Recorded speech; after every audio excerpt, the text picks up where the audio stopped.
आमदार गोपीचंद पडळकर साहेबांचा, आमदार गोपीचंद पडळकर साहेबांचा एकट एकट एकट एकट।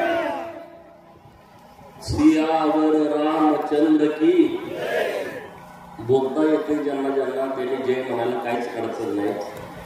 सियावर रामचंद्र की पवन सुत हनुमान की उमापति महादेव की भारत माता की वंदे योकोट योकोट।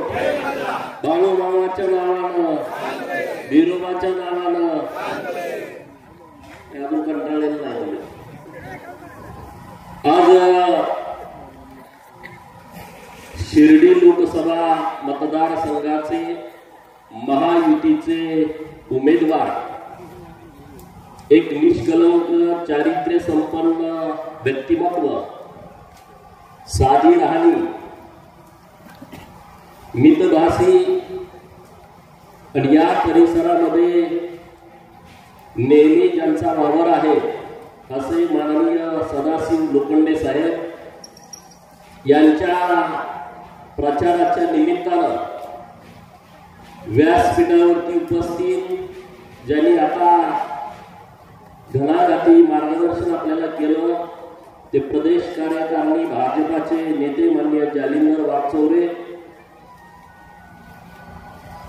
युवा नेते डॉक्टर चेतन लोखंडे साहेब, या गावचे ज्येष्ठ नेते माननीय बाळासाहेब खेमनार, माननीय बुवाजी खेमनार, वैभवराव लांडगे अध्यक्ष भाजपा संगमनेर, सुभाष पाटील खेमनार, रमेश काळे शिवसेना तालुका अध्यक्ष, किशोर डोके मनसेचे जिल्हा संघटक, डॉक्टर अशोकराव इतापे भाजपा उपाध्यक्ष अहिल्यादेवी नगर, ॲडव्होकेट दीपकराव थोरात, माझे सहकारी माननीय मौलीभाऊ वळणवर, माननीय प्राध्यापक सुभाष मस्के सर, विश्रांतीताई भुसनर, माननीय सोमनाथ भालेराव, दीपकराव भगत, शैलेश फटांगरे, रामजी राणे, विठ्ठल घोरपडे, अमोल कताळ, अमृताताई कोळपकर, जाधवताई, भारत फटांगरे, ॲडव्होकेट संदीप जगनर, साहेबराव वलवे उपाध्यक्ष भाजपा, रोप शेख मुस्लिम अल्पसंख्याक सदस्य महाराष्ट्र, इसाक बाई, मनसूर शेख, वसीम पटेल, रवींद्र दातीर सरपंच कांबे, काशीनाथ पावसे, गणेश दबंगे, आता बरेच मान्यवर मंडळी इथे उपस्थित आहेत आणि तुम्ही सगळेजण की ज्यांच्या भरोश्यावरती 13 तारखेला माननीय खासदार लोखंडे साहेब हे पुन्हा या मतदारसंघातून निवडून जाणार आहेत। मी आता सर्वांची भाषण ऐकत होतो। काँग्रेस इथं पहिल्यापासून सत्तेमध्ये आहे आणि भारतीय जनता पार्टी विरुद्ध काँग्रेस, कारण बाकीचे पक्ष हे स्थानिक पक्ष आहेत, त्यांना फार मर्यादा आहे। या देशामध्ये पंतप्रधान पदाची शपथ जर घ्यायची असेल तर त्यांच्या पक्षाचे 272 खासदार निवडून यावे लागतात। 272 निवडून आले तर त्या पक्षाचा नेता पंतप्रधान पदाची शपथ घेऊ शकतो। या इंडिया आघाडीतला सगळ्यात मोठा पक्ष आहे काँग्रेस। तो काँग्रेस पक्ष या देशामध्ये 272 जागेवरती निवडणूक लढवत नाही। जिथं 272 जागेवरती काँग्रेस निवडणूक लढवत नाही तर ती लोक या देशाचा पंतप्रधान ठरवू शकतात का? हा साधा प्रश्न तुम्हाला नाही, काँग्रेसवाल्या शिवसेना उद्धव ठाकरे गटाच्या लोकांना माझा साधा प्रश्न आहे। बरं, त्यांना सपोर्ट कोण करतोय? मोदी साहेबांना आवाज कोण करतोय? राष्ट्रवादी काँग्रेस शरद पवारांचा गट, ज्यांचे उमेदवार आहेत 10 महाराष्ट्रामध्ये। किती उमेदवार आहेत? त्यातली बारामती तर गेलीच, मग राहिले किती बघा, त्यातल्या किती निवडून येणार त्याचा तुम्ही विचार करा।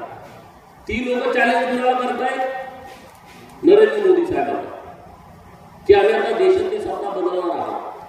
उद्धव ठाकरे गटाची परिस्थिती तुम्ही बघताय राज्यामध्ये. आणि म्हणून सर्व समावेशक तरुण मुलांनी वडीलधारी मंडळींनी विचार केला पाहिजे की माननीय नरेंद्र मोदी साहेब तिसऱ्यांदा पंतप्रधान होणं किती महत्वाचं आहे. कालच एक बातमी आली, रशियाचे अध्यक्ष म्हणत आहेत की भारताच्या निवडणुकीमध्ये अमेरिका हस्तक्षेप करतायत.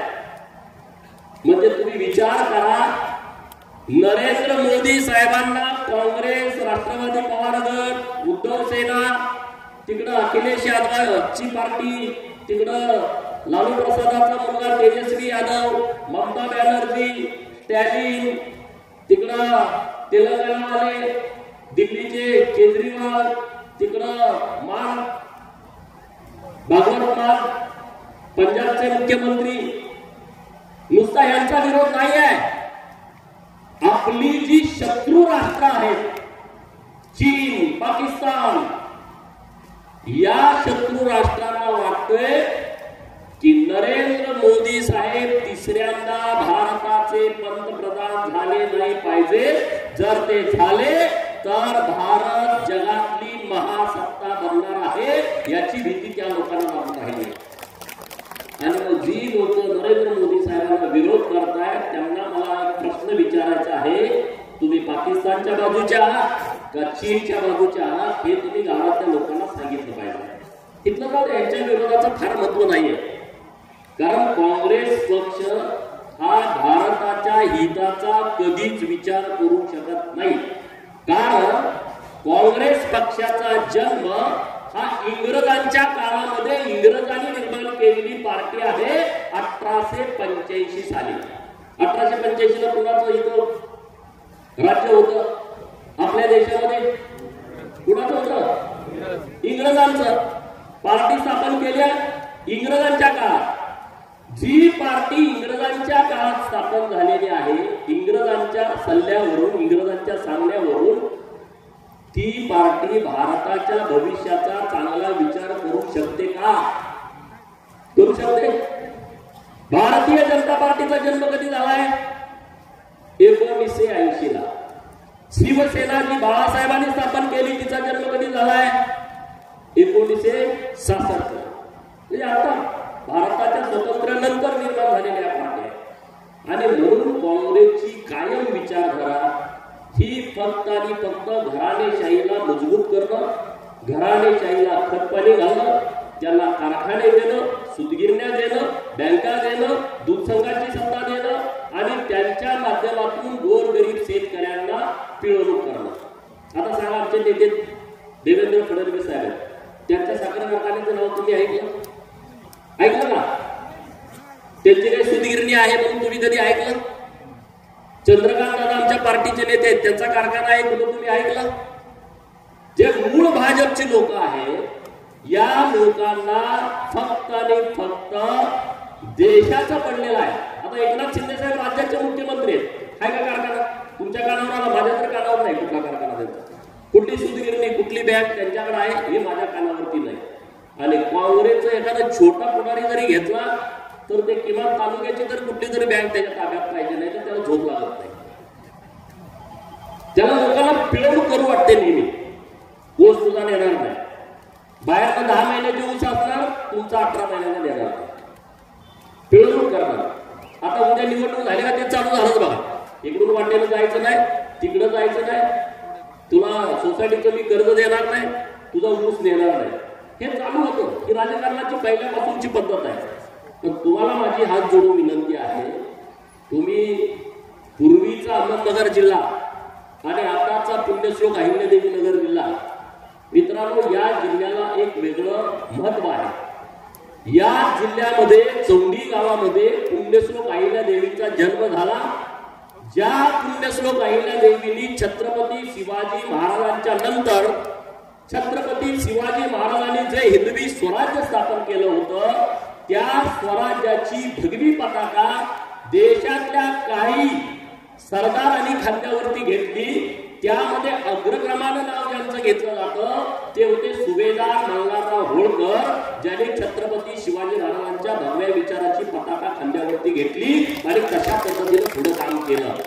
आणि त्यांचाच वारसा पुण्यश्लोक अहिल्यादेवींनी चालवला. या देशामध्ये हिंदू धर्माचं रक्षण, या देशामध्ये हजारो हिंदू मंदिरं पाडली गेली, त्याचा जो जीर्णोद्धार केला तो पुण्यश्लोक अहिल्यादेवींनी केला. त्यांचा जन्म या जिल्ह्यामध्ये झालाय. शनी शिंगणापूर या जिल्ह्यामध्ये आहे. शनीची 7.5 लागली का तुम्हाला माहित आहे कसं होतं? शनीची 7.5 7 वर्षाची असते. शनीच्या 7.5तून सुटायचं म्हणलं का आपण हनुमानाची उपासना करतो, बरोबर ना? हनुमान चालीसा म्हणतो. परंतु या राज्यामध्ये शनीची 7.5 लागली तर हनुमानाची उपासना करून आपल्याला उपाय करता येतो. पण गेली 50 वर्ष शरद पवारांची 7.5 या महाराष्ट्राला लागली आहे. त्याला जर उपाय करायचा असेल तर सदाशिव लोखंडेंना तुम्ही 2 लाखाच्या फरकाने दिल्लीला पाठवावं लागेल, तर तिथला जरी उपाय करू शकतो माननीय नरेंद्र मोदी साहेब. त्याच्यापेक्षा दुसरं कुठलं जाणीव उपायच नाहीये. कारण या सगळ्या आता तुमचे मी विषय ऐकले की आमचं धरण व्हायचं आहे, 2 TMCचं धरण व्हायचं आहे, कुठल्या धरणातलं पाणी खाली सोडायचं आहे, पावसाळ्यात पाणी येतंय तर तसंच ते डेड वॉटर राहतंय.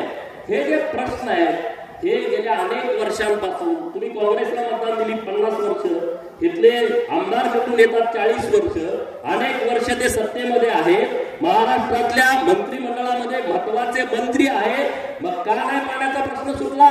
मी तुम्हाला विश्वासानं सांगतो, या पाण्याचा प्रश्न सोडवण्याची ताकद आणि हिंमत आणि ती भावना या राज्याचं नेतृत्व माननीय देवेंद्र फडणवीस साहेब आणि एकनाथ शिंदे साहेबांच्या मध्ये आहे. नरेंद्र मोदी साहेबांची त्यांना साथ आहे. कारण मी दुष्काळी तालुक्यातून येतो, माझ्याही तालुक्यात दुष्काळ असायचा. आमचं राजकारणाची सुरुवात या आंदोलनानं झाली. शेतीला पाणी द्या, जनावरांना चारा द्या, चारा छावण्या द्या, पिण्याच्या पाण्याचे टँकर द्या. आम्ही तुम्ही युट्यूबवरती गेला तर तुमच्या लक्षात येईल. आज माझ्या तालुक्यामध्ये परिस्थिती बदलली की आम्ही पाण्याचे टँकर द्या म्हणून आंदोलन करायचो, चारा छावण्या द्या म्हणून आंदोलन करायचो, चारा डेपो द्या म्हणून आंदोलन करायचो. आज आम्हाला असं आंदोलन करावं लागतंय की आमच्या तालुक्यातल्या शेतकऱ्याच्या ऊसाला तोड करणारी ऊसाची टोळी द्या म्हणून आता आम्हाला आंदोलन करावं लागतंय. ही परिस्थिती आहे, महाराष्ट्रातली बदलती परिस्थिती आहे. आणि मी तुम्हाला विश्वासानं सांगतो, माननीय देवेंद्रजी फडणवीस या राज्याचे जलसंपदा खात्याचे मंत्री आहेत आणि निश्चितपणे तुमच्या प्रश्नाची सोडवणूक करण्याची धमक त्यांच्यामध्ये आहे. माननीय सदाशिव लोखंडे साहेब शिर्डी मतदारसंघातून आणि अहिल्यानगर मतदारसंघातून डॉक्टर सुजय विखे पटेल साहेबांना तुम्ही दिल्लीला पाठवा. मित्रांनो, हे प्रश्न निकाली निघणार आहे. या महाराष्ट्रातल्या अनेक दुष्काळी तालुक्यातला जो दुष्काळाचा कलंक आहे ती पुसण्याची क्षमता ही महायुतीच्या सरकारमध्ये आहे. नुसती क्षमता असून चालत नाही, ती भावना पण असावी लागते आणि ती भावना आपल्या या नेतृत्वांच्या मध्ये आहे. म्हणून तुम्ही सगळेजण चांगला विचार करा, चांगला विचार करा. आज शरद पवारांनी एक स्टेटमेंट केलं. काय स्टेटमेंट केलं त्यांनी? की देशाचा पंतप्रधान होण्यासाठी अखंड देशातून समर्थन असावं लागतं, अखंड देशातून समर्थन असावं लागतं. मी पवारांच्या आजपर्यंतच्या कुठल्याच स्टेटमेंटशी सहमत नव्हतो, पण आज त्यांनी जे स्टेटमेंट केलंय त्याच्याशी मी सहमत आहे. त्यांना कळालं की 3.5 जिल्ह्यातून नेतृत्व करून पंतप्रधान होता येत नाही, देशातल्या सगळ्या लोकांनी त्यांना स्वीकारावं लागतं. आज त्यांनी कबुली दिली, मान्य केलंय आणि देशातल्या सगळ्या लोकांनी नरेंद्र मोदी साहेबांच्या पाठीशी ठामपणे उभं राहायचं ठरवलंय. देशामध्ये सगळ्यात मोठं राज्य कुठलं आहे? उत्तर प्रदेश, बरोबर? उत्तर प्रदेशमध्ये किमान 72च्या वर जागा या भारतीय जनता पार्टीच्या निवडून लोकसभेमध्ये जात आहेत. 72 जागा. आणि जो काँग्रेस माननीय नरेंद्र मोदी साहेबांना चॅलेंज देतोय, माग उत्तर प्रदेशची निवडणूक झाली, 404 विधानसभा सदस्य उत्तर प्रदेशच्या विधानसभेमध्ये आहेत. जसं आपल्या इथं 288 आहेत तसं तिथं 404 विधानसभेचे सदस्य आहेत. त्यापैकी काँग्रेसचे उमेदवार निवडून किती आले? 404 पैकी दोन उमेदवार निवडून आले. खासदार व्हायला खासदारकीच्या मतदारसंघामध्ये 6 उमेदवार असतात, बरोबर ना? 6 उमेदवार आपले आमदार असतात. तिथं अख्ख्या राज्यात 2 निवडून आले आणि ती लोक इकडे काका पुढे होते महाराष्ट्रामध्ये, आम्ही असं करू आम्ही तसं करू. यांच्या नादाला लागू नका. त्यांच्यातून काही आउटपुट निघणार नाही. त्यांच्याकडे कुठलं विजन नाही, त्यांच्याकडे कुठली प्रामाणिकता नाही. आणि महाराष्ट्रामध्ये अनेक वर्ष यांच्याकडे सत्ता असताना सुद्धा यांनी महाराष्ट्रातल्या गोरगरीब लोकांच्यासाठी काहीच केलेलं नाही. आणि त्यामुळं तुम्ही विचार करा. आता मला अगोदर जे प्रस्तावना केली त्यांनी सांगितलं की इथं घरकुल आमच्या लोकांना मिळत नाही. त्या सगळ्या लोकांना मी आवाहन करतो, माननीय पंतप्रधान यांच्याकडून प्रधानमंत्री घरकुल आवास योजना ही सुरू आहे. पण राज्य सरकारनं आपल्या एक पाऊल पुढे टाकला की पंतप्रधान आवास घरकुल योजनेमधून काही लोकांना लाभ मिळतोय आणि अनेक लोक अशी आहेत की त्यांना घरकुल मिळत नाही. आणि म्हणून आपल्या राज्य सरकारनं या महाराष्ट्रातल्या ओबीसी समाजासाठी 12 लाख घरकुलं देण्याचा निर्णय घेतलेला आहे. त्यातली 4 लाख घरं या वर्षी द्यायची आहेत. किती लाख घरं? 4 लाख घरं या वर्षी द्यायचे आहेत. गावातला सुतार, लोहार, कुंभार, नाभिक या सगळ्या लोकांना जाऊन भेटा. बंगाली समाज असेल, माळी समाज असेल, तेली समाज असेल, या सगळ्या लोकांना जाऊन भेटा आणि त्यांना सांगा की तुम्ही अर्ज भरून घ्या. तुम्हाला 10 जूनला आपलं अधिवेशन सुरू होत आहे. या अधिवेशनामध्ये 4 लाख घराचे पैसे हे त्यांच्या खात्यावरती वर्ग केले जाणार आहे. एकही माणूस घरकुला विना राहता कामा नये. ही जबाबदारी आपली आहे. कुणी अर्ज भरून घेताना हे सगळं काढून टाका. ऑनलाईन सगळे अर्ज भरायचे, जळसेंकडे जावा आणि ज्याच्या कुणाला सत्ता असेल, अरे हे पुण्याचं काम आहे. ज्याला घर नाही त्याला घर दिलं पाहिजे. ह्याच्यापेक्षा पुण्य दुसरं असू शकतं काय? ज्याला घर नाही त्याला घर, ज्याला घराला जागा नाही त्याला 50,000 रुपये जागा घेण्यासाठी सरकार देतंय. मी व्यासपीठावरच्या सगळ्या नेते मंडळीला विनंती करतो, गावातल्या अशा लोकांची लिस्ट करा की ज्यांना घरासाठी जागा नाही. 40, 50, 60, 70, 100 आणि त्यांच्यासाठी एकत्रित प्रस्ताव द्या. 50,000 रुपये प्रत्येक लाभार्थीला. गुडुले तेवढी लोक करा. 1 एकर 2 एकर जागा एका ठिकाणी घ्या आणि तिथं सगळ्या लोकांची घरकुलं बांधून टाका. तसा प्रयत्न तुम्ही सगळेजण करा. याच्या पुढे जाऊन एक निर्णय घेतला, भटक्या युवकांना 50,000 घरं. या गावात त्या गावात, त्या गावात दुसऱ्या गावात जाणारी जी लोक आहेत त्यांच्यासाठी राज्य सरकारनं 50,000 घरं बांधून देण्याचा निर्णय घेतलाय. त्याला सुद्धा पैसे जून मध्ये देणार आहे. आणि धनगर समाजाला 25,000 घरं द्यायची आहे. गावात असा कोणी गरीब माणूस असेल मेंढपाळ तर त्याचा अर्ज तुम्ही भरून घ्या. तुम्हाला जून मध्ये सगळ्या लोकांना पैसे मिळतील. अशी योजना तुम्ही कधी ऐकली होती का? गावात घर आली तर 4, 5, 10 याची सरपंच जवळच माणसाला द्यायचा. ज्याला घर आहे तेवढा जरा गोठा होते म्हणून ती बांधून टाकायचा. ह्यो जरा जवळचा, ह्यो पाहुणा, ह्यो मेहुणा त्याला देऊन टाकायचा. आता तसं नाही. सर सकट तुम्हा सगळ्या लोकांना घरं देण्याची व्यवस्था ही राज्य सरकारच्या माध्यमातून केली आहे.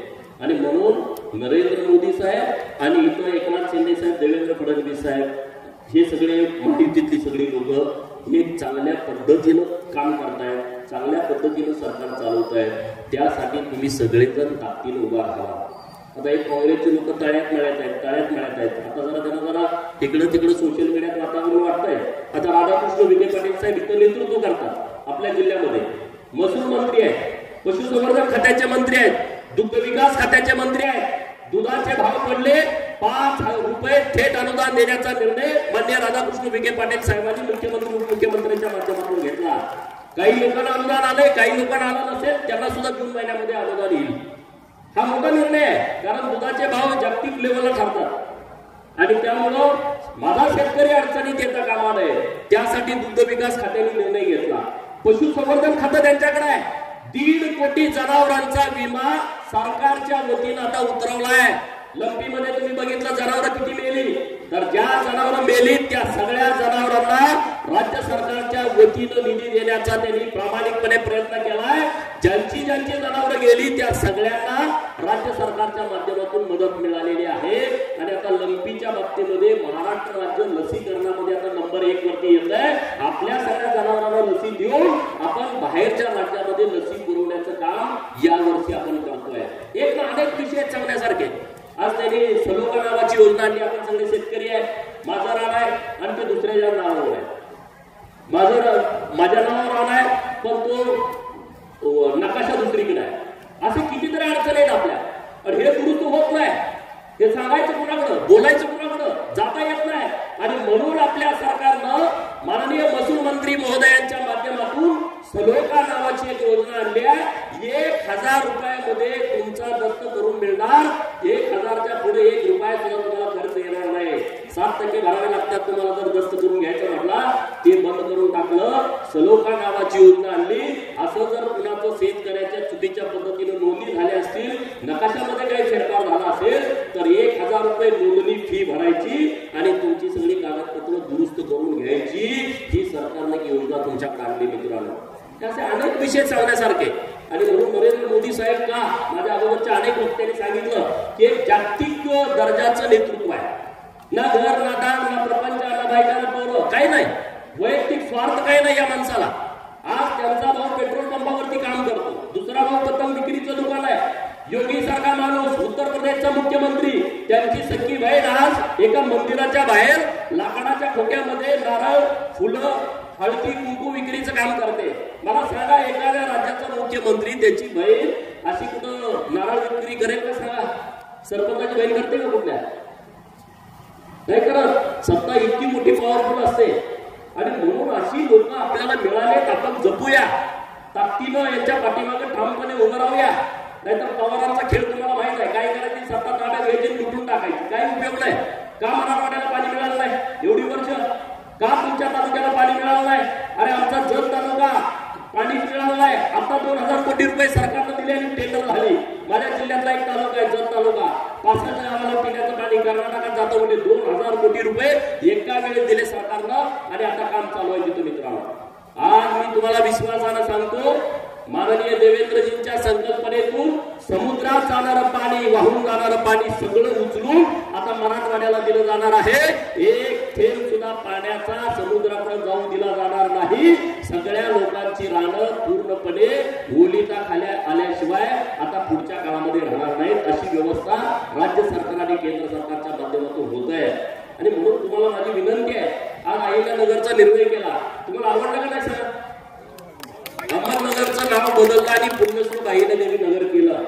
तुम्हाला आवडलं की नाही आवडलं? अरे हा अहिल्यादेवींच्या भक्तांचा सन्मान आहे का? काय सन्मान आहे का नाही आपला? हा मग आपण धन्यवाद दिलं पाहिजे का नाही? मोदी साहेबांना, एकनाथ शिंदे साहेबांना दिलं पाहिजे का नाही दिलं पाहिजे? कधी देणार? 13 तारखेला द्या. सदाशिव लोखंडे साहेबांच्या समोरचं बटन दाबून 13 तारखेला धन्यवाद म्हणा. काशी विश्वेश्वराच्या मंदिराचा कॉरिडॉर डेव्हलप झाला. प्रत्येकाला वाटतं आयुष्यामध्ये एकदा काशीला जावा. हे काशी विश्वेश्वराचं मंदिर हे मुस्लिम आक्रमकांनी बांधलं होतं. 1660 ला शंकराचार्यांनी बांधलं, परत बांधलं. परत 1770 ला पुण्यश्लोक अहिल्यादेवी होळकरांनी काशी विश्वेश्वराच्या मंदिराचा जीर्णोद्धार केला. 1770, 1870, 1970 आणि 2022 जवळपास 252 वर्ष त्या मंदिराकडे कोणी बघितलं नाही. नरेंद्र मोदी साहेब पंतप्रधान झाले आणि 2018ला त्यांनी मंदिराच्या जीर्णोद्धाराचा नारळ फोडला आणि 2022च्या फेब्रुवारी महिन्यामध्ये काशी विश्वेश्वराचं मंदिर आपल्या सगळ्यांसाठी दर्शनासाठी खुलं केलं. त्याच्या पुढे जाऊन मला धन्यवाद त्यांना यासाठी द्यायचे आहे. मंदिर तर केलं, तर मंदिराच्या प्रांगणामध्ये पुण्यश्लोक अहिल्यादेवी होळकरांचा पुतळा बसवला. म्हणून मोदीजींना आपल्याला धन्यवाद द्यायचा आहे. ते मतदानाच्या रूपातून द्यायचा आहे. काशी विश्वेश्वराच्या मंदिराच्या प्रांगणात पुण्यश्लोक अहिल्यादेवींचा पुतळा. अरे माझ्यासारख्या कार्यकर्त्याची छाती अभिमानानं भरून येते. तुमची पण यायला पाहिजे. अरे काय बघा ना, एखाद्या चौकात पुतळा लावायचं म्हणलं तर लगेच पोलीस गाडी येते, मारामाऱ्या होतात, ग्रामपंचायतचा विरोध, समाजामध्ये तेढ निर्माण होते. काशी विश्वेश्वराच्या मंदिराच्या प्रांगणात अहिल्यादेवींचा पुतळा. प्रभू रामचंद्राचं मंदिर झालं. 22 जानेवारीला लोकार्पण झालं. मी परवा दर्शनाला गेलो होतो मागच्या 2 महिन्यापूर्वी 5 तारखेला. प्रभू रामचंद्राच्या मंदिराच्या प्रांगणामध्ये पुण्यश्लोक अहिल्यादेवींच्या मंदिराचं काम सुरू आहे. जागतिक दर्जा या मंदिराला मिळाला. रोज 5 लाख राम भक्त तिथे दर्शनासाठी येतात. कधी विचार केला काँग्रेसवाल्यांनी? कधी विचार केला राष्ट्रवादी शरद पवारांच्या गटाने, कधी विचार केला या लोकांनी की अहिल्यादेवींचं इतकं मोठं व्यक्तिमत्व आहे, आपण उचित सन्मान या व्यक्तिमत्वाचा केला पाहिजे? मित्रांनो, नाही केला.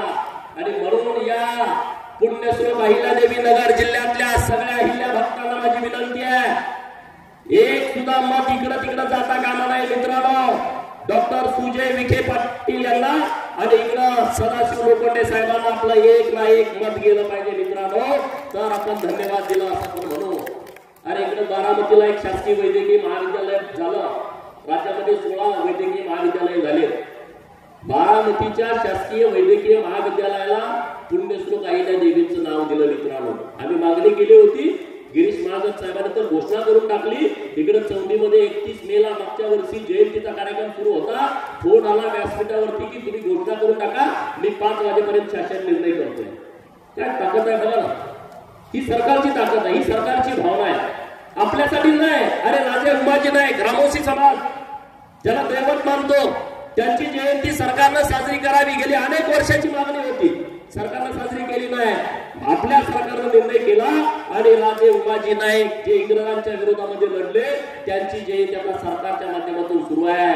लिंगायत समाज या महाराष्ट्रामध्ये इतक्या मोठ्या संख्येनं आहे, लिंगायत समाजाला कधी न्याय मिळाला नाही. आता त्यांना श्री महात्मा बसवेश्वर यांच्या नावानं आर्थिक विकास महामंडळ स्थापन केलं आणि लिंगायत समाजाला न्याय दिला. रामोशी समाजाला राजे उमाजी नाईक आर्थिक विकास महामंडळ स्थापन केलं, रामोशी समाजाला न्याय देण्याचा राज्य सरकारनं प्रयत्न केला. वडार समाजाच्यासाठी पैलवान मारुती चव्हाण यांच्या नावानं महामंडळ चालू केलं.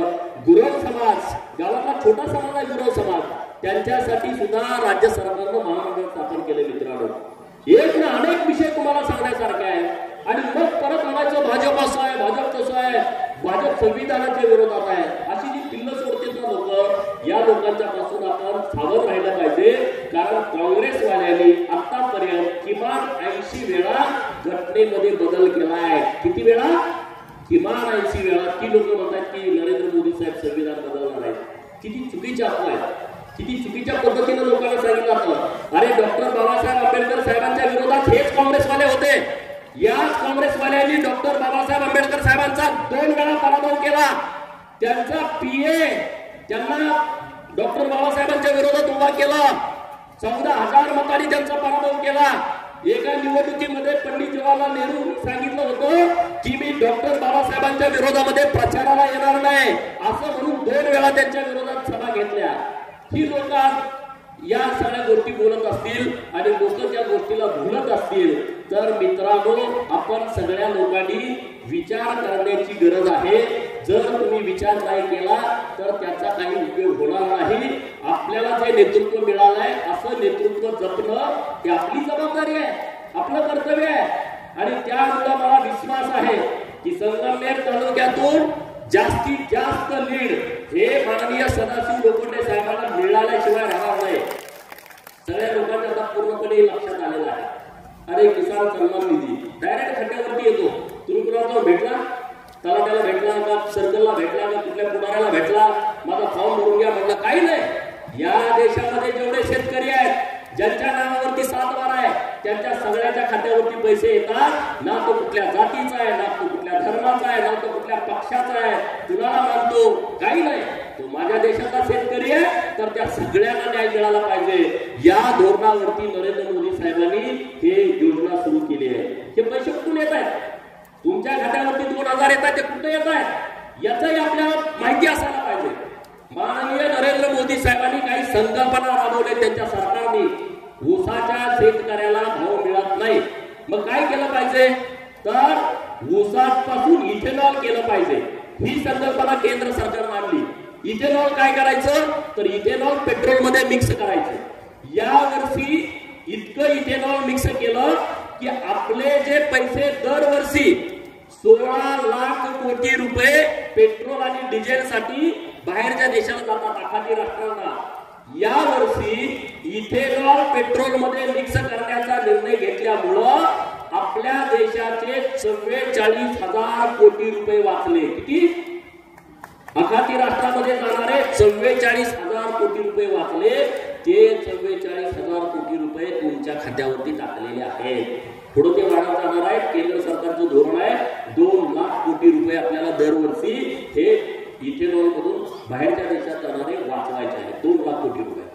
आज आपली अर्थव्यवस्था 5 नंबरला आहे. नरेंद्र मोदी साहेबांचं स्वप्न काय आहे की मला तुम्ही यावेळेस सत्ता द्या तिसऱ्यांदा, ही 5 नंबरची अर्थव्यवस्था जी नरेंद्र मोदी साहेब पंतप्रधान होण्यापूर्वी 11 नंबरला होती ती आता 5 नंबरला आली आहे. जर तुम्ही तिसऱ्यांदा संधी दिली तर आपल्या देशाची अर्थव्यवस्था जागतिक लेवलला 3 नंबरला आणण्याचं स्वप्न माननीय नरेंद्र मोदी साहेबांचं आहे. 3 नंबरला. रस्त्याच्या बाबतीमध्ये आपण आता जगामध्ये 4 नंबरचे आहोत. रस्त्याच्या बाबतीमध्ये एवढं मोठं जाळं तयार झालं. एक रस्ता मारा गेला तर सरपंचांना विचारा 5-5 वेळा हेलपाटे घालायला लागायचे पूर्वी आमदारांच्या खासदारांकडे. आता परिस्थिती बदलली. केंद्र सरकारनं सगळे निर्णय केले, भूमिका बदलली आणि त्यामुळं आज देशामध्ये राष्ट्रीय महामार्ग राज्य महामार्गांचं जाळं तयार केलं आहे. आणि ज्या देशामध्ये रस्ते चांगले असतात त्या देशामध्येच विकास मोठ्या प्रमाणात होऊ शकतो. आणि तशा पद्धतीनं आता भारताची वाटचाल सुरू आहे. मिलिटरीमध्ये मुलं आहेत, आपल्यातली बरीच मुलं आहेत, त्यांना विचारा नरेंद्र मोदी साहेब आल्यानंतर काय बदल झाला. तर मी एका आमच्या जवळच्या जवानाला फोन केला होता की बाबा काय नेमका बदल झाला की नरेंद्र मोदी साहेब पंतप्रधान झाले. ते म्हणजे व्हिडिओ कॉल करा. व्हिडिओ कॉल केला आणि 2, 3, 4 अशा गोळ्या समोर टाकल्या त्यांना हवेमध्ये. हा बदल आहे म्हटले. पूर्वी जर अतिरेक्याने आमच्यावरती गोळी झाडली आम्हाला परवानगी घ्यावी लागत होती. आता नुसतं वाकडं बघितलं तर आम्ही डायरेक्ट गोळ्या घालतो. हा बदल केंद्र सरकारनं मिलिटरीच्या बाबतीमध्ये केला आहे.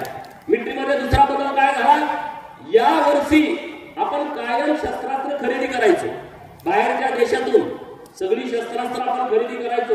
आपल्याकडे आपण निर्मिती करत नव्हतो. नरेंद्र मोदी साहेबांनी आवाहन केलं या देशातल्या उद्योजकांना की तुम्ही शस्त्रास्त्र निर्मिती करा. शस्त्रास्त्राच्या क्षेत्रामध्ये तुम्ही लक्ष घाला. तर आपल्या देशामध्ये 2800च्या वर आता शस्त्र तयार होत आहे. किती? 2800 शस्त्र वेगवेगळ्या पद्धतीची. आणि या वर्षी भारतानं 22,000 कोटीची शस्त्रास्त्र जगातल्या 83 देशांना निर्यात केले. 22,000 कोटीची शस्त्रास्त्र यावर्षी निर्यात केले. पुढची 5 वर्ष जर तुम्ही नरेंद्र मोदी साहेबांना दिली तर भारत देश शस्त्रास्त्राच्या बाबतीमध्ये जगात नंबर 1 वरती जाणार. इतकी क्षमता भारतामध्ये आहे, इतकी क्षमता. दुसरा एक त्यांनी निर्णय केलाय शस्त्रास्त्राच्या बाबतीमध्ये. काही बाहेरच्या जगातली काही राष्ट्र फार प्रगल्भ आहेत शस्त्रास्त्राच्या बाबतीमध्ये, पण ती शस्त्र आपण जेव्हा खरेदी करतो तेव्हा भारतानं असा करार केला की 50% शस्त्रास्त्र आम्ही रोखीने खरेदी करणार, 25% शस्त्रास्त्र ते निम्मे पार्टनर आणि आपण निम्मे पार्टनर अशी बनवणार. आणि राहिलेल्या 25%साठी त्या देशानं त्यांचं कितीही प्रगल्भ नॉलेज असलं, प्रगत नॉलेज असलं तर त्यांनी ते सगळं नॉलेज भारताला द्यायचं. म्हणजे परत आपला भारत बाहेरून शस्त्र खरेदी करणार नाही, ती सगळी शस्त्र आपल्याच भारतामध्ये बनवणार. असं कधी झालं होतं का सांगा? बाळासाहेब थोरात पाटील कधी असं डोकं चालतं का? चालतं का? हा, नुसतं खायचे धंदे, दुसरं असं डोकं चालत नाही या लोकांचं. आणि म्हणून तुम्ही सगळे लोक विचार करा, चांगल्या पद्धतीने विचार करा की नाही सदाशिव लोखंडे साहेब आले नाहीत, अरे किरकोळ विषय आहेत, यातले विषय डोक्यानं काढून टाका. 700-750 गावं लोकसभा मतदारसंघात असते. तिकडं वाढदिवस एकाचा आहे तर तिकडं लग्न दुसऱ्याचं असतं, तिकडं कोणाचं तर मयत होतं. कसं फिरणार एक माणूस? आपल्या देशामध्ये लोकसभा मतदारसंघ इतके मोठे आहेत, 20 लाखाच्या वर मतदार आहे, 700-750च्या वर गावं असतात, 2000च्या वर बूथ असतात. शक्य होत नाही आमदाराला आमदारकीच्या मतदारसंघात फिरता येत नाही. हे किरकोळ कारण सोडून टाकावं. माझ्यानं बघितलं नाही, माझ्यानं बोलले नाही, माझ्यानं हसले नाही, माझ्या गावात आले नाही, हे सगळं डोक्यातनं काढून टाका. राष्ट्रीयत्वाचा विचार करा. नाहीतर आता तो आमदार कोण उमेदवार आला येऊन काय करणार आहे? सत्ता भारतीय जनता पार्टीची, नेतृत्व भारतीय जनता पार्टीचं, आणि मग हा माणूस येऊन तुमच्याला काय करणार आहे? आणि म्हणून असे किरकोळ विषय तुम्ही डोक्यातल्या बाजूला काढा आणि माननीय मोदी साहेबांच्या पाठीमागे ठामपणे उभं राहा. देवेंद्र फडणवीस साहेबांच्या पाठीमागे ठाम. आता तुम्ही दुष्काळी पट्ट्यात आहे. पूर्वी सरकारकडून आपल्याला वीर मिळायची रोजगार हमी योजनेतून, त्याला 3 लाख रुपये मिळायचे. आपल्या सरकारनं 4 लाख रुपये केले. माहिती आहे ना तुम्हाला? 4 लाख रुपये केले. आणि 500 मीटरची जी अट्ट होती, या विहिरीपासून दुसरी विहीर 500 मीटरवरती पाहिजे ती अट काढून टाकली. तुम्ही आता डायरेक्ट सगळे जर अर्ज करू शकता. आता तुम्ही ऊस सगळे उत्पादन करणारे शेतकरी आहात, बरोबर ना? ऊस येतो तुमच्याकडे. तुम्हाला माझी विनंती आहे की आता केंद्र सरकार आणि राज्य सरकारनं बांबू शेतीच्यासाठी एक कार्यक्रम आणलाय. 1 हेक्टर जर तुम्ही बांबू लावला तर सरकार तुम्हाला 7.5 लाख रुपये अनुदान देत आहे. आणि एक शेतकऱ्याला 2 हेक्टर लावायची मुभा आहे. किती? 2 हेक्टर. 5 एकर जर तुम्ही बांबू लावला तर सरकार तुम्हाला थेट अनुदान 14 लाख रुपये देत आहे. जर 14 लाख रुपये तुम्हाला थेट अनुदान मिळालं आणि बांबूचे पैसे आणि वेगळे येणार आहेत. नवीन आपण काहीतरी पद्धत राबवली पाहिजे. पूर्वी तुमच्याकडे टोमॅटो व्हायचं, आता मला केंद्र सरकारने सांगितलं टोमॅटो इथून आपण देशभर जायचं. आता परिस्थिती बदलली. परत डाळिंब आलं, डाळिंबमध्ये रोग आले, तेल्या आला, बिब्या आला, त्याच्यावरती उपचार नाही, डाळिंबाच्या बागाच्या बागा उद्ध्वस्त झाल्या. मग आता ऊस आला. अरे ऊसात काही परवडत नाही, ऊसात परवडत नाही. 12 महिने 16 महिने 18 महिने ऊस गेल्यानंतर आपल्या शेतकऱ्याला काय परवडणार? तर नवीन प्रयोग आपण सगळ्या शेतकऱ्यांनी केलं पाहिजे. केंद्र सरकार तसे प्रयोग करणाऱ्या लोकांच्या पाठीशी ठामपणे उभं राहते. केंद्र सरकारनं काय बदल केला सांगा? आपल्या मला वाटतं अकोला तालुक्यातल्या आपल्या पोपळेताई त्यांना पद्मश्री पुरस्कार मिळाला. राहीबाई पोपळेताई ना आपल्या बाजूलाच आहेत त्या. पहिलं कोणाला मिळायचं? बाळासाहेब थोरातांची पार्टी कोणाला द्यायचं पद्मश्री? हिरोईन. 2 लाखाचा गॉगल, 4 लाखाची पर्स, पायात उंची सॅडल, अशा बायकांना मिळायचे पद्मश्री पद्मविभूषण. माननीय नरेंद्र मोदी साहेब या देशाचे पंतप्रधान झाले तर त्यांनी अकोला गावातल्या माझ्या ताईला शोधून दिल्लीमध्ये त्यांचा देऊन सन्मान केला. ही भारतीय जनता पार्टीची पॉलिसी आहे. ही केंद्र सरकारचं धोरण आहे. हे केंद्र सरकार अशा पद्धतीने काम करत आहे. हे नुसत्या उंची लोकांना तिथं न्यायचं आणि त्यांना कुठले तर पुरस्कार द्यायचे असले उद्योग करत नाही. ही लिस्ट आहे. देशातले तुम्ही सगळे पद्मश्री पद्मविभूषण भारतरत्न हे सगळे पुरस्कार बघा. हे सगळे पुरस्कार अशा लोकांना केंद्र सरकारच्या माध्यमातून शोधून ज्यांनी खरंच मोठं काम केलंय, ज्यांच्या कामानं मोठं परिवर्तन झालंय, ज्यांच्या कामामुळे समाजाच्या पुढे आदर्श निर्माण झालाय, असे सगळे पुरस्कार आता माननीय मोदी साहेबांच्या नेतृत्वाखाली मिळत आहेत. मित्रांनो, मोदी साहेब तिसऱ्यांदा 1,00,000% पंतप्रधान होणार आहेत. पण ज्या दिवशी पंतप्रधानाची शपथ घेतील तिथं आपला सदाशिव लोखंडे साहेब वोट वर करण्यासाठी उभा पाहिजे. तर तुम्हाला अभिमान मिळेल मित्रांनो, तुम्हाला स्वाभिमान वाटेल. अरे आमचा माणूस पण तिथं आहे. सुजय विखे पाटील साहेब तिथं आहेत. 2 खासदार तुम्ही इथून पाठवून द्या. राहिलेली सगळी कामं निश्चितपणे येत्या 5 वर्षामध्ये होतील. आणि खन्नार साहेबांनी इथले काही विषय सांगितले ना जलसंपदा खात्याच्या विषयातले, तर माननीय खासदार लोखंडे साहेब, मी स्वतः राधाकृष्ण विखे पाटील साहेब, आम्ही सगळे जाऊन देवेंद्र फडणवीस साहेबांना भेटू आणि पाणी उपलब्ध आहे का, कशा पद्धतीनं पुढे जायचं, तर हे सगळे प्रश्न आपण निकाली काढून घेऊ. त्याच्याबद्दल तुम्ही अजिबात चिंता करू नका, अजिबात काळजी करू नका. कारण सरकारला पूर्णपणे दुष्काळाचा विषय संपून टाकायचा आहे, ठेवायचा नाही विषय. आणि त्यामुळं महाराष्ट्रातला कुठलाही जिल्हा पाण्यापासून वंचित आहे असं होणार नाही. आणि म्हणून तुम्हाला सगळ्यांना माझी विनंती आहे की तुम्ही ताकदीनं 13 तारखेला मोदी साहेबांच्या बरोबर राहा. एकमेकातले हेवेदावे विसरून टाका. तिथले काही किरकोळ विषय आहेत ते तुम्ही निश्चितपणे आम्ही सांगा, त्याच्यावर आपण नक्की कारवाई करू.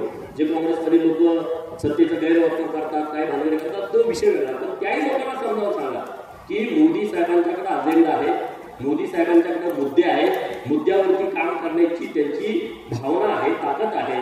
आणि देशातला सगळा माहोल हा मोदी साहेबांच्या बाजूला आहे. त्यामुळे इथं कुठंतरी मतदान बाद करण्यात काही अर्थ नाही. हे तुम्ही त्या सगळ्या लोकांना समजावून सांगा व्यवस्थितपणे. आणि त्या लोकांना सुद्धा आपल्या बरोबर घ्या. आणि सदाशिव लोखंडे साहेब, आता माझं त्यांची चांगली गोष्टी आहे, मी नेहमी भेटतो. तर हा माणूस प्रत्येक वेळेस तुमच्या मतदारसंघाच्या विकासाचा विचार करतो. आता शिर्डीसारखं इतकं मोठं प्रसिद्ध आपलं मंदिर आहे, अख्या देशातील लोक इथे येत आहेत. तर ही सगळी परिस्थिती पूर्णपणे बदलवण्यामध्ये ते नेहमी अग्रेसर आहे. आणि त्यामुळं परत एकदा त्यांना आपण खासदार म्हणून दिल्लीला पाठवू आणि आपली राहिलेली स्वप्न, आपली राहिलेली कामं हे माननीय नरेंद्र मोदी साहेबांच्या नेतृत्वामध्ये पूर्ण करून घेऊ. ती पूर्ण निश्चितपणे होणारच आहेत. महाराष्ट्रातून जास्तीत जास्त सीटा निवडून जाणार आहेत. हे 4थ्या टप्प्यातलं मतदान आहे.